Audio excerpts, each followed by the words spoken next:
1947 इस सन को सुनते ही दिमाग में बस एक ही बात आती है कि पार्टीशन, एक देश का दो देशों में बदलना, एक भारत तो दूसरा पाकिस्तान। लेकिन उन लोगों का क्या जिन्होंने इस पार्टीशन का दर्द सहा, जो यहाँ से वहाँ गए और वहाँ से यहाँ आए। उन लोगों की पीड़ा, उन लोगों का कष्ट तो असहनीय रहा होगा ना। विभाजन का वो दौर इंसानियत को शर्मसार करने वाला था। गांव पाई में आज भी सैकड़ों ऐसे परिवार हैं जिनके बुजुर्ग विभाजन के दौरान पाकिस्तान से आए हुए हैं। अगर उन लोगों की हम आज कहानी सुनने बैठे तो आंखें ही नहीं, उसके साथ साथ दिल भी भर जाता है। उस समय उन लोगों के पास संसाधन के नाम पर बदलने के लिए कपड़े तक भी नहीं थे। तो जरा सोचिए कि कैसे उन लोगों ने उस समय अपना जीवन व्यतीत किया होगा। दो बहनियां थे। दादी जी बता रही हैं कि जो दो बहनें थी या जो भी इनका परिवार था, सबसे पहले रोहतक में आकर बसे। तो मनोवाल वाला स्टेशन आया, वहाँ पानी पिया और छोले दिए गए थोड़े थोड़े। भी भूख लग रही थी सभी को, इस तरह तूड़ी जो डब्बे में भर रखे थे। एक मुसलमान मिला, वो कहने लगा तुम्हारा घर तो यहाँ सब खत्म हो चुका है, भाग गए हैं लोग डर के मारे। बाबा जी, जब अपना भारत और पाकिस्तान अलग हुआ तब आप कौन से गांव में रहते थे? जिला कौन सा था? तहसील कौन सी थी? ज़िला मुल्तान था, तहसील लोधरा, गांव मूसेवाला। उस समय आपकी उम्र कितनी थी और आप कौन सी क्लास में पढ़ते थे? उम्र थी 14 साल के करीब, चौथी में थे। बाबा जी, जब बंटवारा हुआ तो आप यहाँ पर किस तरीके से आए? कैसे बंटवारा हुआ था?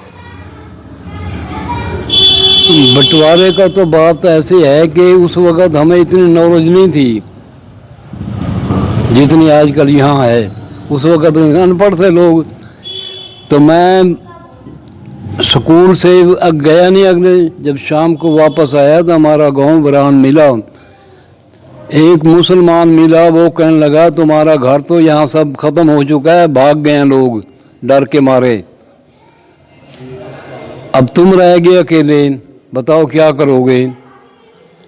मैं क्या बताऊं अब।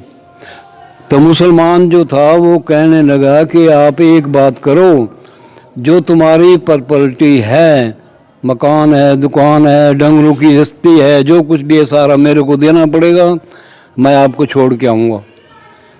मैंने उसको हाँ भर ली, रख ले तू।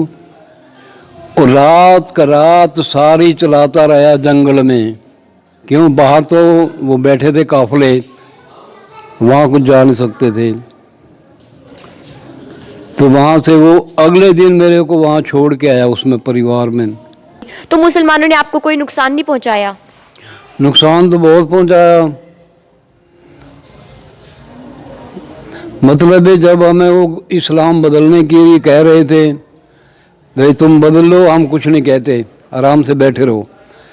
तो हमने उनसे कहा कि भाई मुसलमान क्या मरते नहीं? बोले जी मरते हैं। तो जो मरना ही है फिर फायदा की बदलने का। तो वहाँ से फिर दूसरी जगह चले गए जहाँ इकट्ठे हो रहे थे। तो उधर से हमारी गाड़ी चली जो आई थी अम्बाला कैंट। अम्बाला कैंट के लिए वहाँ एक हफ्ता के लिए रोक दिया गया। राशन मिला, रोटी बनाओ और खाओ। उसके बाद कुरुक्षेत्र आए। कुरुक्षेत्र कैंप में 3 साल रहे। पंडित जवाहरलाल नेहरू थे उस वक़्त, उस कैंप में रहे। 3 साल गुजरने के बाद पंडित जी ने कहा भाई अपना राशन बंद, अपना कमाओ और खाओ, जाओ। बस फिर अपना कोई गांव में, कोई शहर में, कोई मजदूरी करता रहा, कोई कुछ ऐसी। जितने भी रिश्तेदार थे वो सारे अलग अलग हो गए या फिर इकट्ठे ही थे? फिर वहाँ से तो अलग हो गए, यहाँ कुरुक्षेत्र फिर इकट्ठे हुए। कुरुक्षेत्र से जब कैंप ख़त्म कर दिया फिर ही लहदा हो गए, कोई कहीं गया, कोई कहीं गया। आपका जो गांव था मुझसे वाला, आप वहाँ पे किसी को जानते? आपके पड़ोसी हो कोई, आपको याद हो कोई? नहीं, याद को नहीं। बाबा जी, बंटवारे से पहले आप लोग जहाँ रहते थे वहाँ में आपके अपने गांव में कौन कौन सी जातियाँ रहती थी? आप उनके साथ कैसा भाईचारा था आपका? उस वक़्त तो सब लेन देन चलना सब को ठीक ही चलता था। जो सारा बिगड़ा तो बाद में जाके है, उस वक्त ठीक था। मुसलमान थे, हिंदू थे, हिंदुओं का अपनी दुकानदारी बिजनेस था, कई कौम रहा करती थी। बाबा जी आप दोनों भाई हो, हाँ हाँ भाई है दोनों। आप वहाँ पर क्या काम करते थे? दुकानदारी थी वहाँ। हमारे माता पिता दुकानदारी करते थे, हम उनके साथ रहते थे, उनकी हेल्प करते थे। जब पार्टीशन हुआ तो उसके यहाँ पर आने के लिए आप लोग इकट्ठा कैसे हुए थे? कहाँ पर इकट्ठा हुए थे? हम वहाँ से मुसलमानों ने वहाँ से हमें एक जगह इकट्ठे होकर मिलिट्री ने हमें निकाला था। मिलिट्री हमें निकाल के स्टेशन मनुवाल के स्टेशन पे लाई थी। वहाँ से हमने गाड़ी पकड़ी, गाड़ी पकड़ के नंगे डब्बे थे, बहुत मुश्किल से हम वहाँ से निकल के आए मुसलमानों के पंजे से। तो वहाँ से आके जब हम मनुवाल के स्टेशन पर आए, वहाँ हमने पानी पिया, कुछ उन्होंने छोले खाने को दिए। फिर वहाँ से गाड़ी चली, आके हम लोधरा पहुँचे। लोधरा जो है ना तहसील है, वहाँ आके जो भी जितने परिवार आए थे, वहाँ परिवार काफ़ी ज़्यादा है। फिर उनके थाने में वहाँ ले गए, तलाशी ली गई। पहले बाहर बिठाया गया हमें, फिर वहाँ तलाशी ली गई, बिल्कुल खाली करके हमें भेज दिया। फिर वहाँ से हम चले कुरुक्षेत्र, गाड़ी आई फिर कुरुक्षेत्र आके हमें वहाँ बैरिंगों में रहना पड़ा। सब परिवार वालों को, जितने भी शरणार्थी भाई थे, वहाँ कांग्रेस का राज था। कांग्रेस ने उस टाइम रोटी कपड़ा स्कूल सब सहायता की उस टाइम। उसी टाइम कोई कहीं चला गया, कोई पंजाब में चला गया, कोई यहाँ आ गया तो शाम, कोई कुरुक्षेत्र, कोई करनाल, कोई सोनीपत, कोई पानीपत, ऐसे ही अपना शहरों में जाके बस गए। कोई गाँव में बस गए, कोई शहरों में बस गए, अपना रोटी रोज़गार कमाने के लायक बन गए। भूखे थे, वहाँ से जब आए बिल्कुल पैसा एक नहीं था पल्ले। वहाँ से हमने आके मेहनत मजदूरी की और बाल बच्चों का पालन पोषण किया। आज हम इस टाइम कुछ हरियाणा में, कुछ पंजाब में है, जहाँ भी, तो अपने रोटी कमाने के लायक अब बन गए। बाबा जी आप वहाँ से कुछ सामान भी लेके आए थे अपने साथ? नहीं, कुछ सामान नहीं आया, खाली अपने शरीर को बचाना भी मुश्किल हो गया था, लाना तो क्या था, कुछ नहीं लाए थे वहाँ से। बाबा जी आप सब लोग अलग अलग क्यों हुए? आप लोगों अलग एक साथ क्यों नहीं आए आप लोग यहाँ पे? यहाँ पे जो है ना अलग अलग ही सब परिवार जो थे ना, हर एक का अपना अपना विचार था। कोई कहता हम इधर जाएंगे, कोई कहता हम इधर जाएंगे। भाई रोटी रोजगार के लिए जाना पड़ता था। बाबा जी आप पाई में कब आए थे? यहाँ भी आए होंगे मेरे ख्याल में, कोई करीबन 55-56 में आए होंगे। पहले आप कहाँ कहाँ रहे बाबा जी? हम तो कुरुक्षेत्र रहे, करनाल रहे, फिर पटियाले भी रहे, फिर संगोर गए, संगोर से फिर यहाँ पाई आए। बाबा जी वहाँ पे पाकिस्तान में मुसलमानों के साथ आप लोगों का कैसा भाईचारा था, कैसा बर्ताव था? उनके साथ हमारा कोई वो नहीं था बर्ताव। जब इसमें ये लड़ाई झगड़े हुए, फिर हमारा कोई वो नहीं था। पहले कुछ राम रमैया जैसे रहते हैं गांव में भी, राम राम आपस में वो कर लेते थे, लेकिन बाद में जब लड़ाई झगड़ा हुआ फिर कोई उनके साथ ताल्लुकात नहीं था हमारा। बाबा जी वहाँ के लोग अच्छे थे या फिर यहाँ के लोग अच्छे हैं? अच्छे, यहाँ के अच्छे हैं। ये हमारी दादी जी हैं लक्ष्मी। जब भारत और पाकिस्तान का बंटवारा हुआ तो ये उस समय पाकिस्तान से हिंदुस्तान आई थी। आइए इनसे जानते हैं उस दुखी समय की दास्तां। दादी जी जब आप पाकिस्तान में रहती थी तो आपका जिला कौन सा था और आपका गांव कौन सा था? क्या जिला कौन सा था? जिला गांव? जिला? हाँ जिला मुल्तान है ये। मुल्तान। गांव? रांद है जलालपुर, जलालपुर। तो आपकी उम्र कितनी थी? 15 साल की। कौन कौन रहता था आसपास वहाँ पे? कौन था? हाँ, और कौन रहता था साथ में? वक्त में बूढ़ा जान एक माँ की वही भिरा उठा पहुँचिया जमीन। ठीक। हाँ, ठीक। दो भेड़िया से एक छोरी गुजरी है, पाकिस्तान 2 भेड़िया से।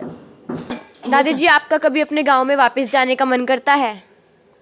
गांव में जाने का मन करता है वापस अपने? अवल गया से थाने लाल थाना मरे न्या तले भाई सोना काढूं तले धरती में सोना था ना काढूं वाले गोरा काट के जान मुसलमान काट के जान।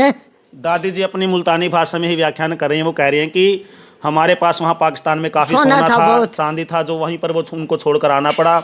उसके बाद इनका कभी मन भी हुआ अगर जाने का तो, लेकिन मुसलमान काट के जाए वहाँ के लोगों के द्वारा वापस भगा दिया गया। जी मुसलमान काट के जाना सोना एक पान पे कटोरा कर कह रहे हैं कि एक पानी के लिए जो कटोरा होता है पानी पीने के लिए, उसकी भी अनुमति नहीं थी, अर्थात वो भी इनसे छीन लिया गया था। वो भी यहाँ पे बैरियर पर ही रखवा लिया गया था। सूजाबाद भाले मिलिया नाम शाम भाले मिला देखा दिया सूजाबाद भाले मिलिया से। अर्थात जो खाना खाने के लिए या पानी पीने के लिए जो बर्तन हैं उनको भी उन्होंने वापस ही रख लिया था। बिल्कुल खाली हाथ आए थे। 8 यारे रेलगाड़ियाँ पे रह गया सब भूखे। एक और व्यथा के बारे में बता रही है हमारी दादी जी कि 8 दिन इन्होंने रेलगाड़ी के अंदर ही अपना दिन बिताया, 8 दिन। और एरोप्लेन्स के द्वारा जो खाना वितरित किया जाता था, जो फेंका जाता था, उसी के सारे अपनी कार गुजर की अपना घर चलाया। दादी जी, आपको किन किन समस्याओं का सामना करना पड़ा पार्टीशन के टाइम पे? पहले कहाँ के? कितने से? रोहतक। हाँ अच्छा। लुधियाना से। दादी जी बता रही हैं कि दो बहनें थी या जो भी इनका परिवार था, सबसे पहले रोहतक में आकर बसे।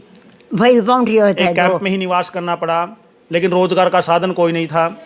उसके बाद वहाँ से ये असंध आए, मजदूरी करनी पड़ती थी, दिहाड़ी करनी पड़ती थी, लेकिन अच्छे से अपने घर का पालन करने की व्यवस्था में खुद को स्थापित नहीं कर पाए थे।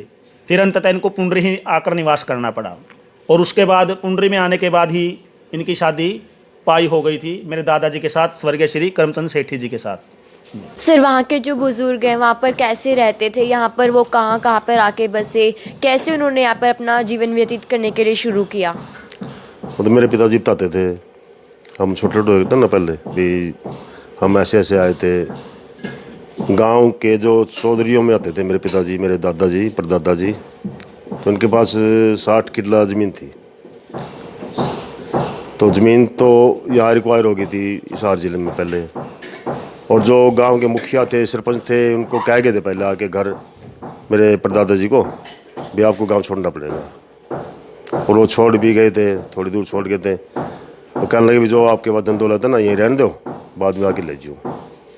तो इन्होंने गड्ढे खोद के घर में ही वो दबा के आ गए थे सोना चांदी। पहले बहुत ज़्यादा पैसा था इनके पास, बहुत ज़्यादा। तो दबा के आगे जब दोबारा गए लेने, तो वहाँ पे गया, सारा घर ही सारा उखाड़ रखा था उन्होंने बिल्कुल टोटली। जो मुसलमान थे या जो भी थे, बस आतंक था एक किस्म का सारा, और क्या था। फिर ये वापस आ गया वहाँ से इनको फिर भेजा उसमें ट्रेन में। सारा परिवार था, 5 भाई थे मेरे पिताजी और मेरे दादे 2 थे, 2 भाई थे मेरे दादा। और उनके पास एक लड़का है, मेरे चाचा है जो मेरे दूसरे दादा के पास। ये 5 भाई थे, 5 सुरक्षित आ गए घर यहाँ पे भाई इसमें इंडिया में, भारत में। तो मेरे पिताजी बताते हैं अगर वहाँ से हम सामान लाते या सोना चांदी या पैसा लाते तो जिंदा नहीं आते, मर के भी। कुछ 4-5 भाई जैसे भी 2-4 जरूर मरते वहाँ पे भी। धन वाला कोई भी नहीं आया यहाँ पे सुरक्षित, मरते आया। किसी के भाई मर गए, किसी की बहन मर गई, किसी की माँ मर गई, ऐसे मरे हैं। और मेरे दादाजी बताते थे भी, पूछा किसी ने भी, आप भी दादाजी के भी, आपके पास भी धन दौलत ज़्यादा थी, आप तो बहुत ज़्यादा माल लाए होंगे। तो मेरे दादाजी ने 500 भाइयों को, इनको 5 लड़कों को बिठा दिया, अभी मेरे पास तो ये धन दौलत है, यही थी, और ये मेरे ये लिया सुरक्षित। बाकी रुपया पैसा में लाया नहीं कुछ भी। अगर मैं रुपया पैसा लाता तो मेरे यहाँ भी बच्चे नहीं आते, ये बात थी। बाकी उनके पास जो रेलगाड़ी, कुर्बानी रेलगाड़ी बताते थे भी, कुर्बान करके भेजी थी उन्होंने वहाँ से, पाकिस्तान से भी कुर्बान करनी है ये रेलगाड़ी। अमृतसर रहे पहले 1 हफ्ता 10 दिन, वहाँ भी कैंप कुंप में रहे। रोटी खाने के पास उनके कुछ भी नहीं था, जो भी मिलता था सरकारी जहाज भी जो भी डालते थे वो खाते थे, उनका जो भी कैंप में मिलता था।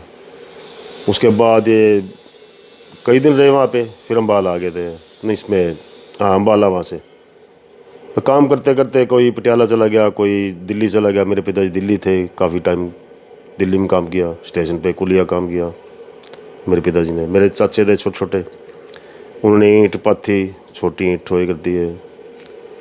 यहाँ गांव है भाना नज़दीक, यहाँ पे पाथे कर दे ईंट। तो कोई कहीं ऐसे पाई में आके इन्होंने अपना मकान लिया। थोड़े बहुत 100 रुपये, 99 रुपये में मकान लिया था यहाँ पे, सिर्फ 99 रुपये में। वो 99 रुपये भी इकट्ठे करने मुश्किल हो गए थे इनको। मेरे पिताजी लाए कुछ मेरे ताऊ जी थे वो लाए कुछ, मेरे चाचा जी उन्होंने कमा रखा था। तब आके इन्होंने यहाँ पे अपना रहन बसेरा करा। बाजरा काट दिया किसी का, एक छोल दिया किसी की, गेहूँ काट दी किसी का कुछ, ऐसे इन्होंने टाइम पास कराया।